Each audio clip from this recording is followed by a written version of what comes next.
What's up guys, welcome back for another DevPro Duel video. In the new January format that is. Yesterday I started playtesting and I quickly realized that Dragon Rulers as a deck aren't dead for the new format. People are adapting the deck, so more focusing on Mythic Dragons and the Blue Eyes engine. So it's definitely not on the same level as the last format, so not tier 0-ish, but it definitely still has the power, the draw engine and the consistency to be a solid tier 1 deck for the upcoming format. I was astonished, so I decided to play this more against Mythic Dragons. I played a lot of games yesterday and I believe 3 or 4 of them were against dragons. So the first dragon, or at least the first duel of the video. Obviously the first game against Mythic Dragons, he gets to start. He gets an amazing opening. In normal summons the Trooper immediately mills his White Stone to the grave to search out the Blue Eyes. Also special summons his Redux to the field. And looking at my hand, if my 6th card wasn't Swap Frog, I probably would have lost this duel, since that Swap Frog let me special summon it to the field, discarding the Reborn, set up the Ronin Totem, and immediately get that Light and Darkness Dragon to the field to attack over the Trooper and so on. So not giving him a draw. If I didn't throw that Swap Frog, I just had to set my Reborn and play it very passively. So I think I definitely would have lost. So now he needs to burn a lot of cards to get rid of the Light and Darkness Dragon. He searches out his Debris Dragon for next turn. But as you see, luckily I did open with another Light and Darkness Dragon, so why not? There's no reason to not to get the second one to the field. I believe he's left at 2-8. He draws a trade-in and the Gold Sark on the Tempest goes on 1 turn, 1 counter. He needs to make the minus, so Light and Darkness Dragon drops to 3, and then he's going to activate his Redux. So Light and Darkness Dragon drops to 18 and he's going to set 1 monster, so expecting the Debris Dragon. But as you see, he's only at 2-8. So I'm going to special summon my 3-born, at least attempt to special summon 3-born 2 times, so the Light and Darkness Dragon is down to 800, and then Tribute for Chaos. So again, looking at that first crucial turn, if I didn't drew into that 6th card, the Swap Frog, I think I would have lost the game, since I would have been forced to set the 3-born and he would have still have had this Trooper, mill 3 cards, and so on and so on. So another duel. Looking at my opening hand, I think I cannot ask for more. That Swap Frog for the 3-born, Light and Darkness Dragon with Soul Exchange, Battle Fader, Gaius. I think this is pretty much a perfect opening hand. But looking at my openings hand, my opponent's openings hand, he starts off with Gold Sark for title. He normal summons his 3 dragons, so his Earth and his Water Dragon, and immediately goes on Felgrand. And if you're able to go for Felgrand against Frogmonarchs, you're in a very good position, very good spot. So here I was thinking over my options. I could activate Soul Exchange or not. I decided to go for Soul Exchange since he does have 2 back rows. Thinking of possibly Bottomless Trap Hole, Phoenix Wing Blast, Kick Break. So that's why I decided to burn down, or let them burn the material from the Felgrand and go for Ryza to try to bounce one of his back rows, which was a breakthrough skill. The other option I had was to keep the Soul Exchange and make Gachi, as it did now, Ryza one of his back rows and then try to suicide crash into Felgrand. But then either way he would have breakthrough skilled the Gachi, or Felgrand the Gachi, depending on what I targeted with Ryza. So either way I would have lost in that turn. Then my draws. Enemy controller his Felgrand and then Tribute for Chaos. I really wanted to get that Light and Darkness Dragon to the field, since it's very crucial against Dragon Rulers, but he has that breakthrough skill in the grave. And as you know, Light and Darkness Dragon cannot negate the breakthrough skill when it's in the graveyard, or at least banished from the graveyard. So that's why I didn't want to waste my my Latent Darkness Dragon just yet. He sets one back row. I draw into the MST, obviously going to activate the MST, not knowing it would be one of those new Dragon Ruler cards. Well, not new, but new in the format. I think my only option here was to go for Slacker, but I know it's pretty much a game over, since he's going to special summon his Blaster, and lucky he's going to again make a second Felgrand. So yeah, there is nothing I can do about that.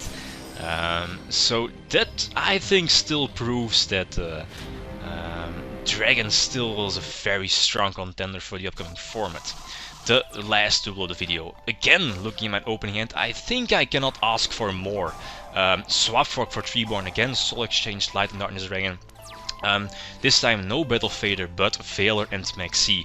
But again, the same opponent, and obviously they, I think they probably play 2 Earth and 2 Water Mythic Dragons, so they're obviously always open with either 1 or 2, or have the option to search or draw into them. Lucky, I do have Veiler to prevent the Felgrand from coming out. Here I was thinking for a long time, should I give him the plus and go for enemy controller to take over his Water Dragon?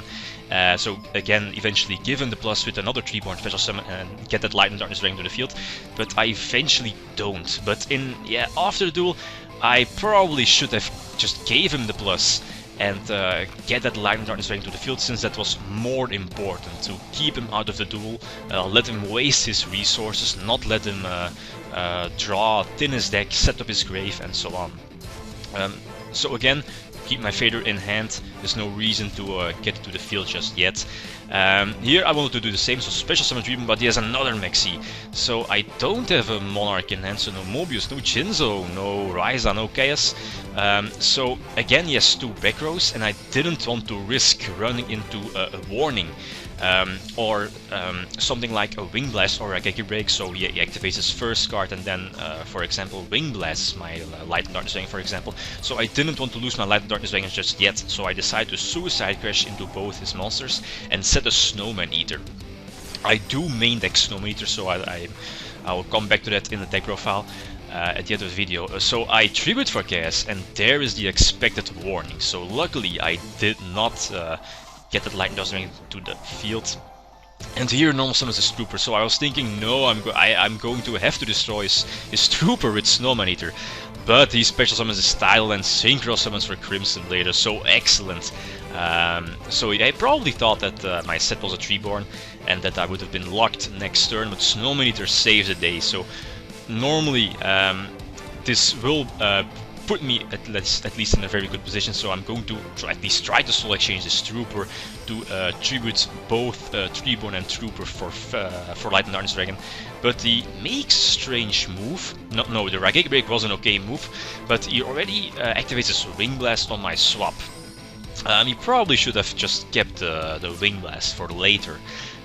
So now I do have a full Light and Darkness Dragon on the field, and that brings me back in the duel. So again, he's going to activate his Tidal, I believe, so Light and Darkness Dragon is at 2-3. Attack for 2-3, yeah, and pass, draw into a Riser, so excellent for a few turns, or at least in a few turns, if Light and Darkness Dragon is off the field. Again, he burns down my Light and Darkness Dragon, dropping to 18. Draw into a useless duality, uses at the moment.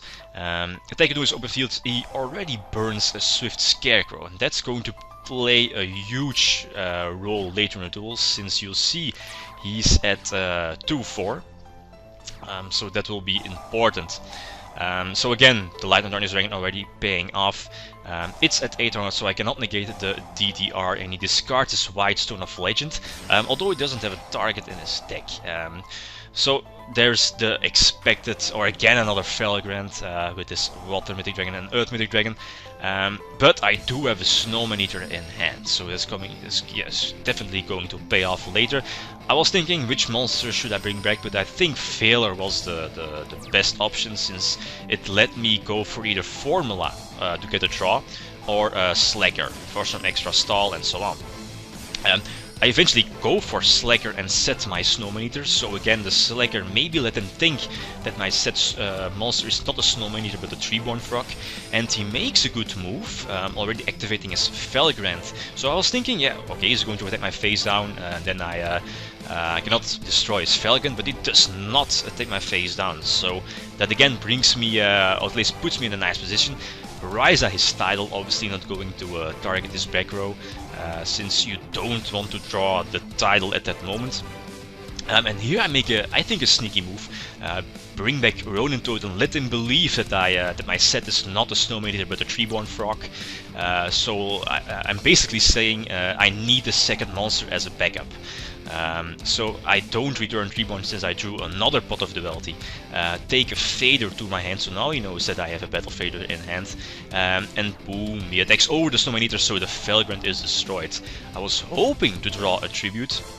And I draw Chaos, so I do have an option to go for game, but I eventually don't. So I could have gone for game to special summon the Treeborn back, set the Pot of Duality and Tribute Summon for Chaos to banish Pot and try to attack for game. Although I didn't want to run into Scarecrow and yeah, maybe lose from there. You know, it's a different scenario. So I decided to just wait, since I do have Veil, I do have Maxi in hand. And Chaos can always pay off next turn, and that's what happens now. So he bluffs with his 2 cards, and Chaos is left to go for game. So I think very, very good tools, excellent tools. Off to the decklist. As you saw, Dragon Rulers are still very powerful. Maybe not the way as they were played in this video, but it's still early format. But give it a few more weeks and people will find a better and more consistent build. And that's terrible news, since you know who still wants to play against Dragon Rulers, so yeah, Mythic Dragons. Now, Frogmonarchs for the new format. Sadly, they are not tier 1. The deck suffers from the same weaknesses as always, which is consistency of opening with Treeborn and keep a solid tribute engine alive during the duel.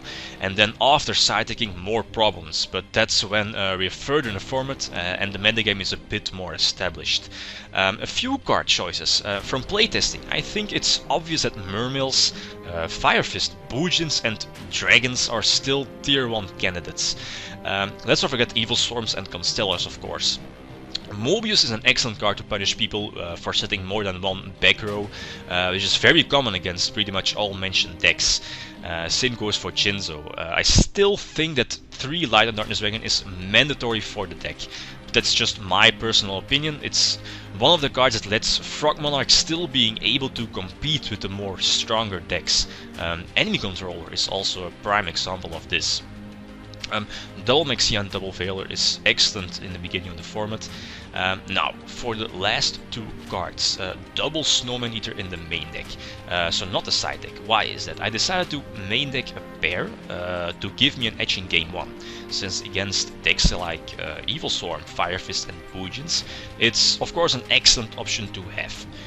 Boojins is a terrible matchup for Frogmonarchs, because the first turn Yamato is pretty much a given now with triple tanky. And if they set up their turtle, you'll have a really hard time to win that matchup. Snowman Eater can help, although they can banish their turtle during the damage step, so that makes Snowman Eater null and void. Another reason why I play it is because of Felgrand. Mythic Dragons can easily make a first turn Felgrand, as you saw, since I don't play any back row in comparison with other decks. And if you're playing Frogmonarchs, you don't want to deal with Felgrand, since it will eat away all your resources. Felgrand cannot be activated during the damage step, so main decking a pair of Snowman Eaters I think is a solid idea. Yeah, so that's it. Guys, thanks for watching and feel free to leave a comment or like if you enjoyed the video. Lead them signing out. Peace.